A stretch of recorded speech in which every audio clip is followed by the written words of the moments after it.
Vazante está vivendo dias muito especiais. Está a 12 dias de completar seus 70 anos de emancipação política. Depois de um conturbado processo na Assembleia Legislativa de Minas Gerais, no dia 12 de dezembro de 1953, o governador Juscelino Kubitschek de Oliveira sancionou a Lei 1039, que criou o município de Vazante, tendo Guarda-Mor como distrito e criando também o distrito de Claro de Minas. Em razão disso, teremos aqui no canal Marciano Talks uma sequência de encontros, onde o Dr. Marciano Borges receberá seus convidados especiais, que vivenciaram todos esses anos e que brindarão os seus seguidores com fatos verídicos e interessantes para o registro da história desse amado município. Muito boa tarde. Nós estamos aqui recebendo hoje no nosso canal um grande amigo, uma pessoa muito importante aqui de Vazante, que vai colaborar com o nosso canal naquilo que nós propusemos de mostrar para a população, de um modo geral, o que é o município de Vazante, a cidade de Vazante, o que aconteceu na nossa emancipação. E hoje é muito difícil a gente, até nesse contexto, em razão de existirmos poucas pessoas daquela época e que fosse também ligado à coisa, porque tem muita gente até mais velha do que nós, mas não tem nenhuma ligação. Eu não preciso me apresentar, porque já me conhecem, mas vou dizer, eu sou Marciano Borges, e sou advogado, escritor, fazendeiro, empresário no ramo de comunicação, e estou sempre aqui em Vazante desde quando eu como pessoa, que eu me lembre, e eu realmente tenho uma memória muito boa, eu vejo Vazante desde essa época, me lembro de tudo e consigo relatar muitas coisas. E hoje recebo um grande amigo aqui para falar com vocês, que é o Hélio Pereira Guimarães, pessoa extraordinária, foi, a meu ver, eu até não posso falar porque nós dividimos essa administração, mas eu falo porque nós fizemos, a meu ver, a melhor administração de Vazante até hoje. E nós te recebemos, Hélio, com muito prazer aqui no nosso canal. Boa tarde, doutor Marciano. Boa tarde, seguidores do programa. Eu sou Hélio Pereira Guimarães, filho de Pedro Pereira Guimarães, Geralda Ferreira Guimarães, nascido em Vazante. Na época era distrito de Guarda-Mor, né? Fui registrado lá em Guarda-Mor. Cursei a primeira escola, a infância minha aqui em Vazante, né? A escola de Salatiel Correia. Depois meu pai mudou para Patrocínio, né? Para pôr nós na escola, que a turma era grande, né? Então moramos lá em Patrocínio de 54 até 68. E lá eu cursei o ginasial um pouco, depois fui para Araguari, no Colégio Regina Paz. Depois voltei, fui para perto de Belo Horizonte, numa filial da Escola de Viçosa de Agronomia, fiz o curso de agrotécnico, técnico em agricultura. E hoje estou aqui em Vazante, né? Sou nativo, estou participando desse processo. Pois é, Hélio, é um prazer muito grande. Agora é o seguinte, porque nós vamos ter aqui uma conversa informal, nós vamos falar sobre a emancipação política de Vazante, que foi muito importante na época, teve fatos pitorescos, foi uma dificuldade extrema. Nós que vivíamos na época, você principalmente que tinha um pouco mais de idade do que eu, mas talvez você até estivesse fora estudando, não sei, na época, mas nós tivemos realmente uma situação bem inusitada com relação à nossa emancipação. Você bem lembra, seu pai foi um homem que participou ativamente, foi um homem extraordinário, um homem muito trabalhador, uma pessoa que tomava conta, além da família e de tudo, ele ainda era um político, era um amante da cidade, né, vamos dizer assim, da pequena corrutela nossa aqui da Lapa, né? Que nós éramos da Lapa, do Pamplona, né, nessa época, né? Você se lembra bem de como que era aqui, né, Hélio? A gente, apesar de ser o mais velho da cidade, mas eu lembro de Vazante ao redor da igreja, só tinha casa ao redor da igreja, né? Lembro E quando, poucas, né? poucas. Lembro quando veio o primeiro carro aqui em Vazante, né? Eles trouxeram ele assim meio quase que carregado e ficou andando lá ao redor da igreja com o povo e a nós meninada correndo atrás. E o pessoal tinha medo ainda, assim, de embarcar, né? Você falava embarcar, né? Ou tinha medo de embarcar. Mas era muito... Quer dizer, foi uma época em que a cidade estava começando, né? A nossa pequena corrotela engatinhando, e um povo extremamente trabalhador, porque aqui era uma região de gente trabalhadora e que jamais deixou as coisas acontecerem por si próprio. Procuraram fazer com que as coisas acontecessem, né?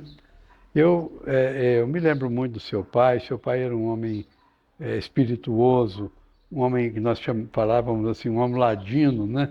Era um homem inteligente, muito, muito cômico, muito engraçado e muito espontâneo, né? Irmão de Otávio Pereira Guimarães, que posteriormente veio a ser o meu sogro, foi um prefeito que te antecedeu, seu tio, e também foi um homem extraordinário, né? Mas com relação à emancipação em si, você lembra bem, né, Hélio, como é que foram as coisas lá, os acontecimentos? Lembro que a gente não participava, a gente era novo na época, né? Mas a gente ouviu muito comentário, né? Que o deputado Zé Vargas deu uma proteção para Vazante, né? Que o guarda-mor pleiteou a emancipação, já tinha condição de emancipar. E Zé Vargas deu neles um golpe político lá e emancipou o guarda-mor com uma sede em Vazante. A gente, inclusive, nós conversávamos aqui em off e a gente falava que o que precisava era da gente ter feito uma pesquisa mais aprofundada na Assembleia, né? Para pegar realmente o processo, ver o contexto todo do processo, que a gente fica fazendo conjecturas, achando que deve ter acontecido isso, acontecido aquilo, mas uma coisa é certeza, houve alguma coisa que o Zé Vargas conseguiu mudar a coisa toda, né? Porque Guarda-Mor tinha muito mais condições, né? Vazante não tinha condição nenhuma, né? Precisava de ter 70 casas, Vazante tinha só umas 12 na época, né? Então, a gente não sabe bem a jogada que tem, porque o governo era adversário nosso, né? O governo era do PSD e nós aqui era do UDN. E o governador, o deputado Zé Vargas conseguiu fazer a emancipação de Vazante. Os homens que trabalharam, porque, como você falou no início, o Guarda-Mor começou primeiro o processo emancipativo, né? E veio em cima do pessoal de Vazante da época, que era o Salatiel Correia, eram os Rosa, os Correias, já existia por aqui o Baldino Rezende, meu pai, o Manuel Baiano, o Sebastião Correia, né? Eram as pessoas... Osório Marra, né? Osório Marra. Tinham aquelas pessoas aqui, o seu Afonso Rosa também, era um homem assim que tinha uma liderança grande, né? Mas aí eles vieram querendo que Vazante alinhasse, né? Assinasse por baixo na emancipação. E o pessoal acho que resolveu foi fazer o procedimento, o próprio processo de emancipação também, né? Na época, e mandaram lá para os Vargas, o Coronel Salatiel tinha um entrosamento muito grande com eles, né? Tinha uma força política aqui no município, né? E ligado E a ligação dele com os políticos era forte. lá em Paracatu, na época, né, que nós pertencíamos a A Paracatu. prova é que ele chegou a ganhar um pente de ouro, né? Ganhou. O Antônio Corrêa tem esse pente de ouro até hoje, ele mostra ele com muito orgulho e tem que ser mesmo, né? Porque a história do pente de ouro é porque eles disseram na eleição eu esqueci de quem é a eleição, de um dos prefeitos de Paracatu, os adversários diziam que quando ele fosse lá para a eleição, eles iam rapar a barba dele com uma enxada da barba de Salatiel. E quando ele ganharam a eleição, o Salatiel chegou, eles tinham feito um pente de ouro, falaram, não, a barba de Salatiel vai ser penteada com pente de ouro, não a parada na enxada. Bem interessante essa história. Mas foi uma pessoa extraordinária, é uma pena que morreu 8 dias, me parece, antes da data da lei da emancipação. Porque a nossa emancipação se deu exatamente no dia 12 de dezembro, né, de 53. 1953. E ele morreu no dia 4 de dezembro desse mesmo ano, antes de ver a Lei 1039 ser sancionada pelo governador na época, Juscelino Kubitschek. Mas foi muito interessante o que você falou, que nós não tínhamos nada, não tinha nem governo, né? Interessante. Foi bem que o governo era do PSD, né? E a gente que era 90% era da UDN, né? E Guarda-Mor era o contrário, 90% era do PSD. Mas o certo é que saiu a emancipação, saiu o vazante, com o Guarda-Mor, nessa mesma lei criou-se o distrito de Claro de Minas, e o município ficou composto, então, do distrito de vazante próprio, de Guarda-Mor e de Claro de Minas, né? Foi muito importante na época. Mas teve aquele caso da coletoria. Eu não sei bem como é o caso da coletoria, não, mas eu sei que teve. Quando o pessoal de Guarda-Mor deu a eleição perdida, a emancipação perdida, saiu para vazante, eles foram, evidentemente, qualquer um faria isso, nós tivéssemos também, no lugar deles faríamos também, né? Foram até o governador. O governador e tal, mas o que é isso? Como é que pode, como é que não pode, né? Aí ele falou, não, o que ocorre é o seguinte, é uma lei estadual, é uma lei que vem da Assembleia, e eu não tenho como fazer nada, não tinha como modificar, nem nada e tal. Então, mas dou uma ideia, Juscelino era bagre ensaboado, como dizem, né? E Juscelino então falou, olha, vocês ganhem a eleição deles agora, vai ter eleição que eu vou nomear o intendente. Quem que vocês querem que nomeie? É claro que foi um do PSD, né? Foi o doutor Antônio, você se lembra bem dele, né? Então o doutor Antônio foi o intendente. E ele que promoveu a eleição, né? Vocês ganham a eleição deles que eu volto a sede do município para Guarda-Mor. Mas aí era um negócio, uma promessa assim meia vaga, talvez nem tivesse jeito. Mas o que ele teve para fazer, ele fez, foi segurar a coletoria em Guarda-Mor. Nós ficamos tendo que ir a Guarda-Mor muito tempo, ir para os policiais que aqui trabalhavam, os professores, pagar imposto, tudo tinha que ir em Guarda-Mor. Era uma dificuldade extrema, estrada de terra, na época de chuva os rios cercavam, né? Era uma dificuldade imensa. Então teve esse problema. Mas aí veio depois a intendência, o doutor Antônio foi até relativamente bom intendente. Ele era uma pessoa, o doutor Antônio era uma pessoa muito maleável, tinha aquele seu jeito, né?